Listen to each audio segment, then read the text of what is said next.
제가 이 시간에 국제유가와 관련해서 중동 소식들 계속 체크를 해드리고 있는데요. 오늘은 뉴스에서 나오는 내용들만 전해드리는 게 아니라 현지에서 직접 사업도 하셨고 또 지금도 현재 이제 인적인 인프라를 갖추고 있어서 현장 분위기를 좀 잘 전달할 수 있는 분을 모셨습니다. SC 글로벌 센터의 김성규 소장과 오늘 그곳 분위기 그리고 앞으로의 국제유가 전망 해보도록 하겠습니다. 어서 오십시오. 안녕하세요. 예, 안녕하세요. 먼저 이번 그 석유시설 피폭에 대해서 네. 어떻게 보셨고 예. 지금까지 뭐 뉴스들로 어떤 그 배경들이 추측이 되고 있기는 합니다만 네. 좀 여기에 대해서도 어떻게 판단하고 계신지 한번 해주시죠. 사실 이제 이 이슬람권 같은 데서 원래는 그 병원이라든가 석유 시설 이런 주요 시설들 같은 경우에는 아무리 격전이 일어나더라도 서로 이제 공격하지 않는 게 원래는 원칙이거든요. 예. 그런데 이번에 이 산업 시설, 특히 석유 시설을 이제 폭격은 아니고 공격을 했다라는 것이 사실 좀 놀라웠고요.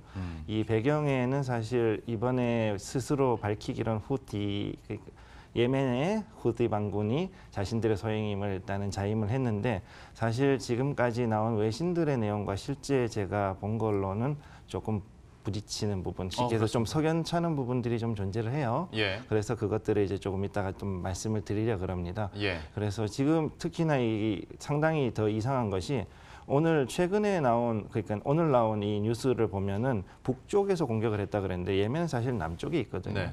그러니까 그래서 한참 돌아서 이렇게 공격을 했다는 게 더 이해가 안 가는 부분이 있어요. 거리도 워낙 멀기도 하고. 네, 그렇습니다. 예. 그리고 그 거리를 가려 그러면 사우디 국경 안으로 들어가서 사우디 영토 안에서 이렇게 움직여야 되는데 그렇죠.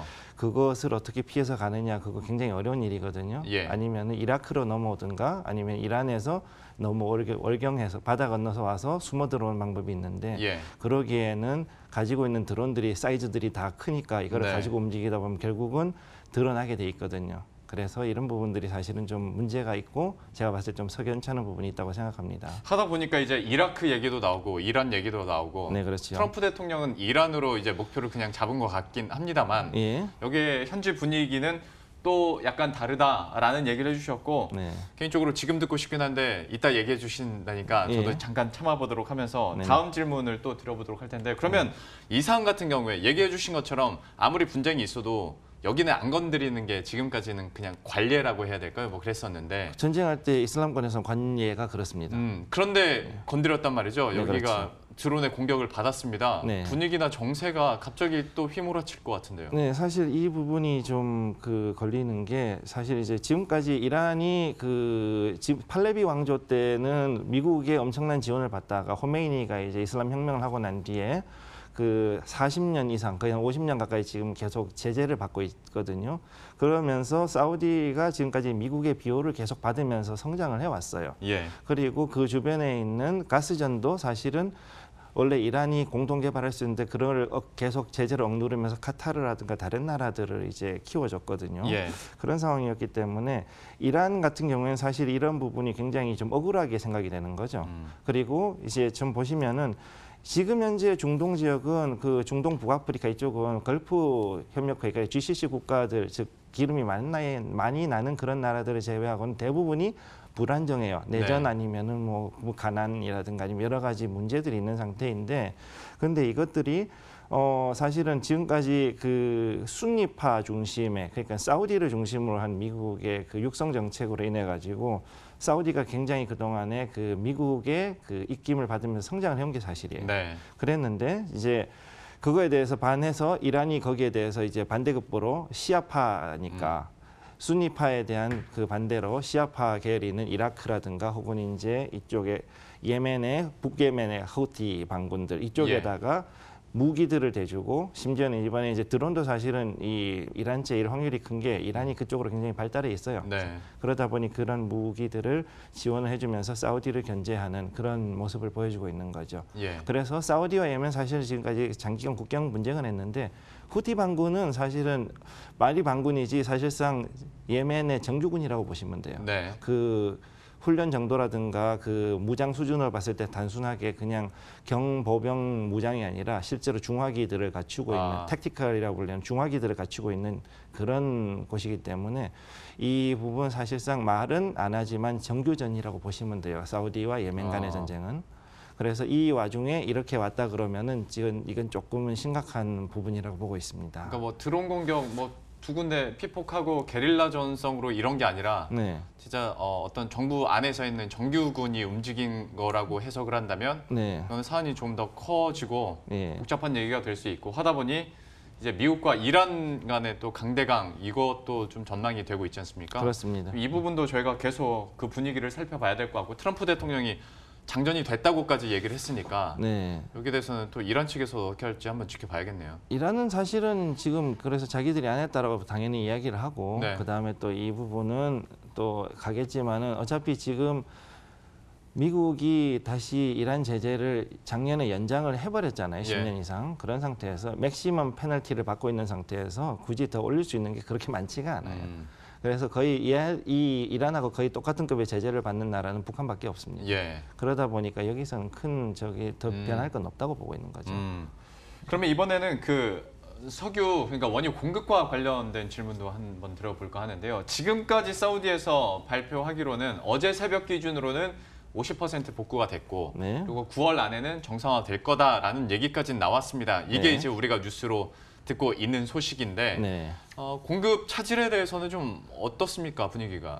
결론부터 말씀드리면 그거는 충분히 가능할 거라고 보고 있어요. 그래서 일단 사진을 일단 보여드릴게요. 예. 이 디지털 글로브라는 회사, 이 위성 사진 회사에서 이 언론에다가 공개했던 내용들 중에서 중요한 것들을 두 개씩 골랐는데 하나는 쿠라이시 유전이고 예. 하나는 아부까이크 유전입니다. 네. 쿠라이시부터 먼저 보여드리면은 여기 빨간 화살표 두 개가 보이시죠? 예. 여기가 이제 피폭을 받은 곳인데 여기가 이제 바닥에서 이 땅에서 원유를 시추해서 이 시추 원유가 압력을 줄이고 식혀가지고 그 다음에 탈황 장치로 들어가는 라인이에요. 네. 그런데 그게 지금 보시면은 여기 두 군데뿐만 아니라 옆에 세 군데가 더 있죠. 네, 그래서 여기 보시면은 요 5개가 있는데 이거 같은 경우는 세 개는 지금 현재 감산을 하거나 아니면 그 운영 유지 즉 O&M을 하기 위해서 정지해 놓은 상태이기 때문에 이것들을 다시 돌리면 큰 문제는 없다고 보는 거거든요. 예. 그래서 요 다음을 보시면은 여기가 이제 그 전체적으로 봤을 때 그 피폭을 받은 지역입니다. 네. 그래서 거기가 이런 식으로 해가지고 그 아까 그 두 개하고 여기 좀 더 그 확대한 그림인데 그 부분은 이제 사실 뭐라 그래야 되나 요 일단 부서진 곳은 두 군데지만 네. 아직 살아 있는 게 세 개가 있고 네. 이거는 운영 금방 이제 가동을 할 수가 있는 상태죠. 그렇기 때문에 이건 큰 문제가 없다고 보는 거고요. 그다음 이거보다 더 중요한 게 아부카이크를 한번 보셔야 돼요. 아부카이크가 사실은 정유 터미널이 있기 때문에 예. 거기를 보셔야 되는데 아부카이크는 여기에 보시면은 지금 여기 동그란 것 4개가 있는 게 탈황 장치입니다.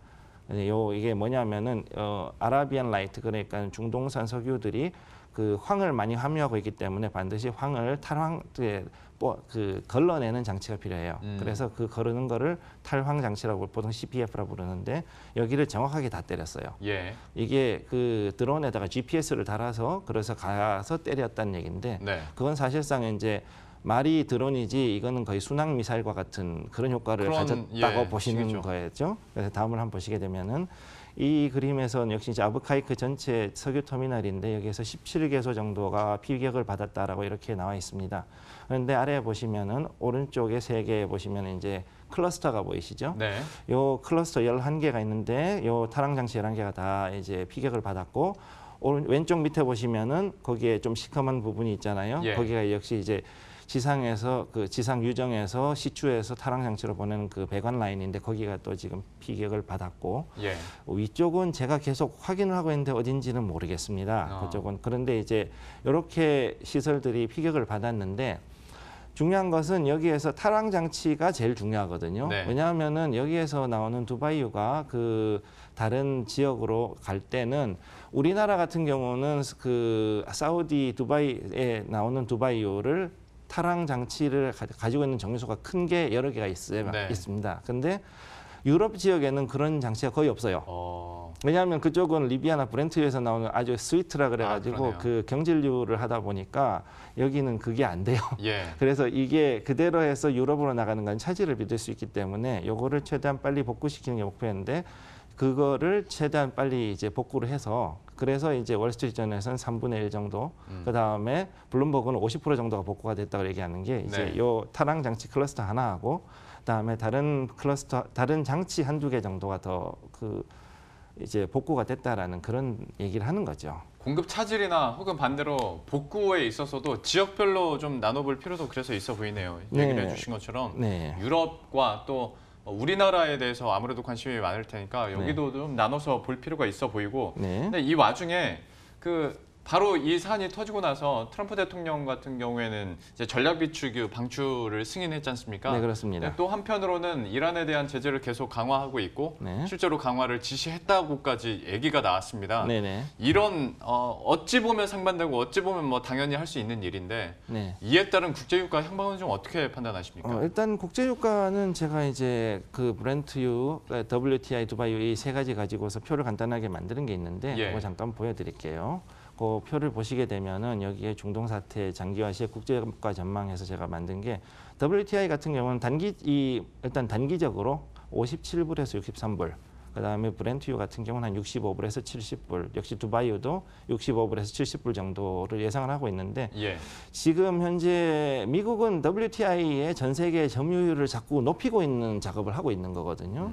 그러다 보니까 이거 같은 경우는 앞으로 그 에너지 패권에 대한 미국의 입김이 갈수록 더 커질 거라는 걸 예상할 수 있습니다. 그리고 브렌트유 같은 경우는 이제 계속 지금까지 WTI에 대비해서 프리미엄 $5 이상을 유지를 하지를 못하고 왔다 갔다 했던 부분이 있는데 그 부분을 이제 더 유지하기 위해서 노력을 할 걸로 보이고요. 현재 두바이유 같은 경우는 브렌트유보다 더 싸서 이전에는 브렌트유보다 두바이유가 더 비쌌습니다. 예. 그런데 지금 현재 계속 프리미엄이 역전되는 현상이 자꾸 일어나고 있습니다. 그래서 지금도 이런 경우가 벌어지고 있기 때문에 두바이유는 어떻게든 이제 이 프리미엄을 유지하고 고유가를 유지를 해서 그 중동 지역의 생활하고 그다음 경기 그다음에 경제 발전 이 세 가지를 동시에 해결해야 되는 과제를 가지고 있는 거죠. 그래서 일단 단기적으로는 한 요 정도 박스권을 잡을 것으로 저는 예상을 하고 있는데 여기서 더 낮아질 확률도 좀 있습니다. 예. 보시는 것처럼 그리고 지금까지 전문가들에게 물어봐도 뭐 최대한 $75, 그러니까 한 65에서 $75에 대한 박스권밖에 얘기를 안 하더라고요. 네네. 단기적인 영향일 것이다.